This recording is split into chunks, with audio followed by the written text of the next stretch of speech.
Let's take you to the Sudan now, where protests have continued, and the civil aviation or the civil public associations have decided that it will continue talks, but not with the military council that is in place. This comes more than 10 days after the ouster of President Omar al-Bashir. Sudan's ruling transitional military council, TMC, and opposition forces appeared at a collision course today amid deepening differences over demands for civilian rule. The TMC warned against people blocking roads and limiting the movement of citizens. Observers say the signals a possible move against thousands of protesters who are camping outside the Defense Ministry. The demonstrators were also blocking some roads outside the compound in downtown Khartoum. The council also says it was unacceptable that some young people were acting as police and security services in violation of the law.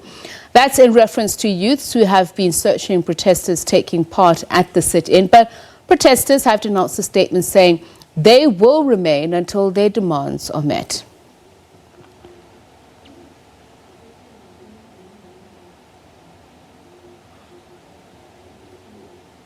And for more on this, we're joined on the line by the SABC's Channel Africa's Izak Khomo to discuss the developments in Sudan. A very good evening to you, and thank you so much for speaking to us, Izak. Let's just first start with the latest on the Sudan. We've seen that the civilian grouping has said they are going to table a parallel civil authority, saying that they're not going to accept what the military has set down. What are your thoughts on this?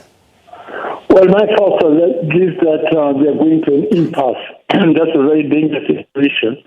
The civilians have actually suspended talks with the military council, and that they're keeping the demands that the transitional council has got to be handled by the civilians. But now where that is going to, it's a game changer, because right now the military has issued out a warning to say that the demonstrators should not block any roads. That's a tacit, very quiet warning, saying that they're actually going to move in by force. So basically, the impasse, to get past the impasse, I think we will see an element of force being used by the military. And what is the likelihood that the military is going to accept the Sudan Professional Association and the elected officials that they'd like to table? And by that I mean they say they've got a list of acceptable people. Well, the military, when they say they've got a list of respectable people, people are very suspicious of that. Although they may be politicians, they may be civilians, but it should be remembered that in the days of al-Bashir, which the military was part of the same junta, there were political players who were actually in cahoots with the military, and they formed the government of national unity together with the military. Now, those folks, they've moved out and they've actually joined the protesters. But those groups are well known. I mean, it's people like the Umar Party of Mali and others. So I think the military wants to go back to its old ways, whereby they put in a split within the civilian, and they co-opt part of the opportunist civilian elements into the military council. But I think the majority of Sudanese will not have that. So you would then agree with the civilian alliance that they don't believe that this military council is independent, that they're just remnants of Omar al-Bashir's government? Well, it's not a matter of saying I agree with the civilian element, but it's the truth, because basically what you have is just nothing but a palace coup, just a change of people on top. al-Bashir, Omar al-Bashir, he was a military person, and he was not far from the military. Although he came and formed the party, the NIF, together with Taha, the National Islamic Front, to bring Islamic elements within his group. Yeah, and then from there they came over to the National Congress Party. but the military was still part and parcel of that party.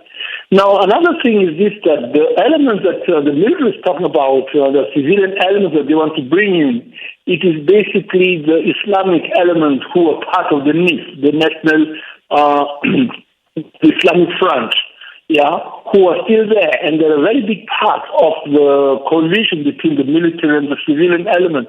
I think it's them whom they want to bring in. So if we look at, given the fact that, as you say, there are so many people within the civilian council, who would be foremost in taking the leadership, whether or not it is a joint council has been suggested by some people, but what are the names that we should expect to see there? Well, I will not talk about names because basically the names are not really out. And I think they kept them low key. You only see a spokesperson, because they are really scared, and they've learned from experience that you do not overexpose yourself as the leader of the opposition, a civilian opposition. Yes, that when there's a crackdown, they actually got a habit of actually taking in the whole leadership at one time to leave the masses or to leave the people leaderless.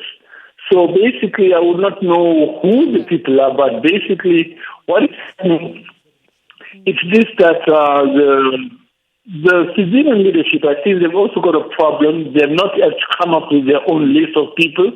I think that may be tactical, or it may be actually an indication that they're not in agreement themselves. But that is the big thing. Okay. So there was also the threat that the African Union could withdraw Sudan's membership or suspend it. What is the likelihood of that happening, especially if the military council itself does not respect the will of the civilian protest movement? Well, you see, the African leaders, the AU, it's actually coming at the wrong time, because basically the AU in this whole issue, they're a non-player. Okay, they're a player, but they're not an influential player.